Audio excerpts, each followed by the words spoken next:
Hey, Chris, how's it going? Good, man. How about yourself?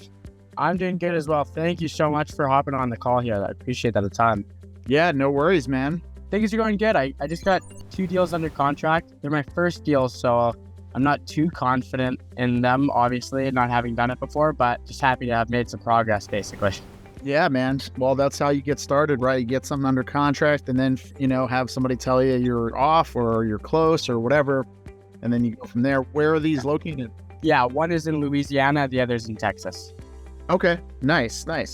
Yeah. And were these from the BotFox leads or some other marketing method? Yeah, these would be BotFox leads. So far, we've only done BotFox. I figure, well, let's get consistent with that one before we start branching out. Nice. Awesome, man. Are they just cash deals or that you're just going to wholesale or? Yeah, we just wholesale these ones. So yeah, like you saw my question, the thing that concerned me is that I was basically watching all the, how to find cash buyer videos. Then it's kind of clicked with me. I'm like, I'm going to have cash buyers showing up to the house when the way I've made it sound, I've totally made it sound like I'm the end buyer, to be honest. I'm just like scared I'm going to alarm the seller. Basically, for context's sake, right, you're wholesaling, you're actively marketing, you've got some properties under contract, and you've been presenting yourself as the end buyer, right? The fix and flip buyer or end buyer in some capacity. And so now that you have these under contract and you're like, well, wait a second, I'm going to wholesale these. So, I'm going to have actual end buyers go into the properties. And is that all of a sudden going to remove like all my credibility and create challenges with me and the sellers? And how do you navigate that is essentially what you're dealing with, right? That's exactly the situation. Yeah. Okay, perfect. So there's nothing wrong with doing it the way you're doing it. I would say that's probably the better way because, you just create more resistance and challenge by going in and telling people, so here's what I do is I find sellers and then I'm going to go find a buyer and I'm going to mark it up a little bit, and blah, blah, blah, blah, blah, right? They're like, well, why can't I just mark it up? And then they question your pricing and everything, right? So the way I view it is through the lens of, it's like golf, right? You play golf at all? A little bit, not great, but I show up. Do you play with more than one club? You do. Okay. So in the game of golf, right, if you go to a putting range, right, you're going to bring one club. You're going to bring a putter, right? If you go to driving range, you're going to bring a driver. But if you want to actually go play golf, what do you got to have? You got to have a driver. You got to have a wedge. You got to have an nine-iron. You got to have all of these different clubs, right? A lot of people tend to say, I'm a wholesaler, right? And they pigeonhole themselves into this position of like, I'm a putter or I'm a driver, right? And reality is you're playing the game of golf, right? And in the game of golf, sometimes you have to use a driver, sometimes you have to use a putter, sometimes you have to use a wedge, sometimes you have to use a 9-iron, right? And so in the grand scheme of things, you want to view yourself through the lens of I'm an investor, right? Now, investors have strategies that they use to exit deals, right? And it could be fix and flip, right? It could be wholesaling, it could be wholesaling, it could be buy and hold for short-term rentals, medium-term, long-term rentals, right? That's the way you want to view yourself. And if you're always operating in that capacity, now the bulk of what you do might be wholesaling, right? Because for whatever reason, but at the end of the day, nobody has to necessarily know your reasoning behind that and what it is that you're doing. Does that make sense? Yeah, I know exactly what you mean. Like just basically saying you might, buy and hold it, you might wholesale it. But yeah, so I know what you mean, and I wish I did do that. But I definitely did pose as the end buyer who was gonna fix and flip it. So now I'm concerned to, change the script on them. Got it. Okay. Yeah, and a lot of people find themselves in that position, right? And so the next thing to that is when you're bringing people out, ideally you want to try to get people all there in one shot rather than having like multiple different showings, right? Especially if you're not being clear and direct with the seller that like, hey, I'm finding buyers to assign this to, and so I'm going to have all these buyers coming through looking at the property, right? Which I would never recommend that being the conversation, right? Like it's just not ideal, right? What I would recommend is I would try to get the buyers that you have that are expressing interest in it, try to line up one day where, hey, this is what we're going to do. We're going to do a showing, right? To the buyers, you're saying, hey, we're doing a showing. To the seller, it's like, hey, I'm going to have some of my team coming out. We're going to be doing repair estimates and underwriting the deal to see like what kind of renovations we need to do and really just dialing in renovation numbers. So some of my team, right? Some of my partners are going to be coming out to walk the property, right? And again, as you know, Mr. Seller, like when it comes to doing renovations, like every contractor has different price points and everything. So I'm going to have a few of my partners, a few of my team members come out, and we're going to be getting different bids for repair costs, which is actually true, right? You're teaming up with these buyers. They're going to be running repair costs. They're all going to have different repair costs, or they're all going to have different contractors, right? So you're framing it in a way they don't have to know that there's no like entity structure where contractually you're business partners, right? Because in the grand scheme of things in real estate, most people are not contractually in writing business partners. Most people are just doing their own thing and they come and do deals together. So it's all about the way you frame it. So, I would just frame it like, hey, just so you know, we're going to be scheduling a time, I'm going to try to get everybody there, the same time. So it's a quick and easy and it doesn't disturb you or the tenants much, but we're going to have our team come out. They're going to be doing a walkthrough. They're going to be, doing repair estimates and just seeing exactly what it is that we have to put into the property just to, button everything up, make sure everything is dialed in. So can we schedule that? Okay, gotcha. Yeah, that would be perfect. Now, I guess hearing that, my concern would be, the offer I made. I hope that the seller that I made the offer to, I hope that they have a good reaction to, if the price were to change. $3,000, let's say, in the offer. So here's what you do. So when you're talking to the buyers, you say, hey guys, look, so here's the deal. I'm directing under contract with the seller. The seller does not know necessarily that I'm wholesaling the property. So as far as any negotiations, like any discussions around price, don't say negotiations because you don't want to prompt them to want to negotiate. I would say any questions or discussions around price, we'll handle that one-on-one offline. Don't involve the seller in any of that conversation. Is that, are you good with that? 99.9% of the time, they've done this over and over again, right? It's not their first rodeo. They know the game. So they're going to go in, they're going to run they'll be in and out in 10 minutes. And are you going to be there or are you virtually wholesaling? I'm virtual. Yeah, okay. I won't be there. Then that's even better. So it's like, hey, here's the scheduled time when you guys can go out, and try to get it like a 1 hour window of time, get all the buyers there, because what that's also going to do is it's going to create a feeding frenzy. You're going to have multiple buyers looking at the property. And ideally, you're going to have a couple buyers that are super interested. And then the ones that are somewhat interested might be like, oh man, maybe they're seeing something that I'm not seeing, and now they're like, there's a lot of activity on this deal, right? So I need to correct with a right number, right? Get them out there, get them to review it and say, hey, look, I'm going to be reviewing offers, so you guys go out, call it tomorrow at 2 p.m. I'm going to be reviewing all of my offers on Friday. So, let me know if you guys have any questions. We'll do any discussions around, the renovations or, what you guys come up with offline, one-on-one. We can talk about it, come with your best offer. I'll be considering all reasonable offers and taking all terms into consideration when choosing who to go with. Right. Okay. So is it likely that I'll have multiple buyers? I guess it depends on how well I did with my numbers, because I'm kind of concerned. I only got 25 days. I don't even know if I'll find a buyer. Yeah. I mean, it all depends. I've had situations where I've had, 10 people clamoring over a property to get it to buy it from me. I've had other situations where I've got one person that's actually interested, but as far as they're concerned, I never tip my cap, right? I'm never, it's like poker.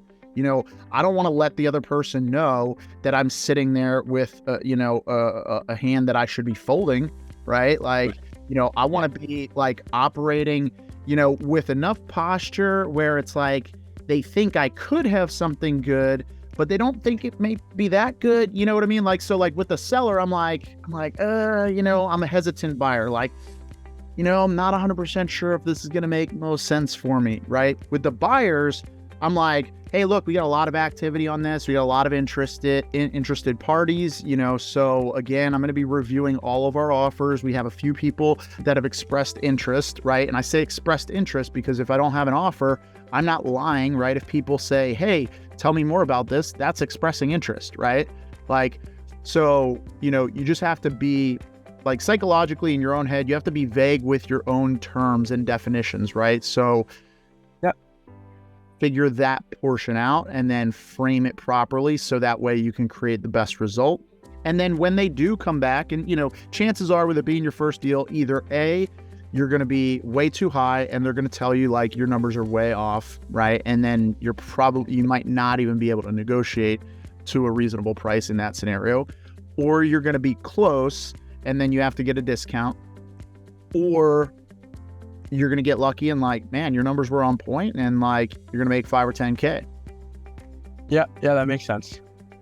So and then I guess my other question would be like, going through Kyle's videos there, like I know that there was a lot of ways to find buyers. Is there a favorite of yours? Do you have any existing buyers that you've talked to in that market? I've got 0. Okay. Do you have access to Privy? I don't, but maybe it's something I could gain myself access to. It's legit, dude. It's great for finding deals, comping deals, and finding buyers. Like I've literally done deals where I never left Privy. I did everything in Privy from start to finish to wholesale deals. So in Privy, you can see all the investor activity. You can actually pull lists of cash buyers. And we're going to be putting out a whole free course on dispositions and how to build buyers lists and everything. So if you haven't subscribed to our YouTube channel, I would definitely do that. And those are all going to be on there for free. What I would start out doing, because you only have a limited amount of time, is I would pull a buyer's, like find comps for these properties on Privy and find the investor comps that have been flipped, right? And then pull up each of those, and then you'll be able to see who the agent was that sold them. Or you might have to cross-reference on Zillow and see the agent who sold them. And if the agent was the listing agent on one that was flipped by an investor, then they're an investor-friendly agent, which means they probably have investor contacts. And so I would just start reaching out to all those agents and be like, hey, I saw you listed a property for, 123 Construction LLC that recently sold. I was just curious, are they looking for more flips? Because I have a property that they might be interested in. Right. And if that agent does find me that buyer, is there a fee that either I or my seller is responsible to pay? Absolutely the agent then? Not. Really? And every agent will ask you like, yeah, I mean, am I going to get a commission on this? And what I always say is like, hey, I totally appreciate you asking, this is a skinny deal, but the reality is the reason why agents like me bringing deals to them like this, that they can bring to their investors, is because when you bring this to your investor, who do you think your investor is going to use to relist this property when it's all renovated? Yeah, that's true. So they're going to get the relist, right? And that's what's in it for them. And make sure that you, like, in no uncertain terms, like some agents who don't know, they'll try to like, well, I usually get the buy side commission. Like, look, I totally get that. I promise you, reach out to your investor who did the fix and flip before and ask him, if you bring him a fixer that he ends up buying, is he going to use you to relist? And he's going to tell you yes. And if he doesn't, then find other investors, because that's the name of the game. They should end up bringing it to their investors. But the reason that's the fastest is because they could have multiple investors that they work with. So while you're trying to reach out to 1 and 2 people at a time, they might have a list of 10 buyers that they could hit up and be like, hey, I got a potential fix and flip opportunity for you guys. Who's interested? And if you call 10 agents and each of those agents have 3 investor buyers, now you just got access to 30 investor buyers by reaching out to those 10 agents. Yeah, that makes sense. That's a good form for sure. And then I guess my maybe last question would be, I saw that another way would be posting on Facebook Marketplace or in groups and stuff. But that was another concern of mine. I'm like, oh, what if the seller were to see their own home, posted? Like, yeah, the odds are low, but, Yeah, the odds are low. Just know that anytime you're posting on like Facebook Marketplace, Craigslist, things like that, a lot of people in those groups will be like, hey, I'm interested. Hey, I'm interested. And then all of a sudden they disappear, right? So they're like, people just, I don't know what it is about like social media, but people see something, they get impulse and they're like, hey, I'm interested. And then they realize they weren't really that interested. You know what I mean? It's not a bad strategy. Just know that like if you're super busy and you don't have a lot of time to dedicate to like going through all those and weed those out and find the legit buyers, then you could just be burying yourself with a lot of work that doesn't amount to anything. If it's me, I would be, and I'm going into a brand new market, I'm starting with those agent calls, and then I'm also from Privy, I'm downloading that list of those flipped properties with the LLCs, and then I'm going to pay to skip trace those LLCs, and then I'm going to call all of those LLCs as well, and I'm going to send the deal directly to those LLCs, because you might not get a hold of some of those agents, right? And is that something I could only do with Privy? Like I currently have PropStream. Is there a version of doing that on PropStream or no? You can pull cash buyers. I don't use PropStream right now personally. We are going to be getting a PropStream account. We've used it in the past, but you can pull cash buyers lists there, and you can skip trace right there, I believe. So yeah, you could absolutely do that. The thing that I like about Privy is a better comping tool than PropStream. So when you're using Privy, and you find these deals, you could literally be comping the deal. And as you're comping the deal, the comps that you're seeing, it will tell you if this one was flipped, because it'll tell you like it was recently sold for this, and then it just sold again for this, and you'll see that gap. And so that gives you a better idea of like what the ARV actually is versus what the cash purchase price was when they got it. And so it'll also help you kind of see like, oh, I got it under contract for 90. I think the ARV is like 150, but this other one that was flipped, they got it under contract for 75. So depending on the condition of that other property and mine, mine might be a little high. I might not be able to wholesale it at this number, but maybe I'm close. You know what I mean? Yeah, no, that makes sense. That's definitely helpful for it to show that it's been flipped and stuff for ARV. That's huge. Yeah, because I'm normally like flipping back and forth between PropStream and Zillow, hoping that I can find the photos on Zillow, and then sometimes there's not, but yeah, and sometimes you do have to use Zillow while you're using Privy, but for the most part, like Privy, man, it's got so much really good data, and it's all, for the most part, it's direct MLS data. What I would say is if you want like an order for how you should do everything, is I would say when you pull up those comps, export the list, send it over to a skip tracing company to skip trace. And while you're doing that, because you would want those buyers anyway, you want to have their phone numbers anyway, so you can just get directly to them in the future. But, so download that list, send it off to be skip traced. And while it's being skip traced, it'll probably take like 24 to 48 hours for you to get that list back. And then while that's happening, then start going and calling the agents. Then the next day you get the skip trace list back. And then if you haven't, found a buyer by then you can start calling those LLCs, having them go out and, be the most efficient with your time. Yeah, that's perfect. That's basically exactly the question that I needed answered there. If you get, a few buyers and they come back and, all the numbers that you're getting are lower and you are going to have to negotiate, don't just get them to give you a number, get them to tell you like, what is it that you were missing in your numbers, or what is it that they saw that you didn't see, and have them justify their price. Like, was there something I missed in looking at the repairs that were necessary, right? And then document that. And then when you go back to the seller and you say you want to renegotiate, it's like, all right, so here's the situation, Mr. Seller.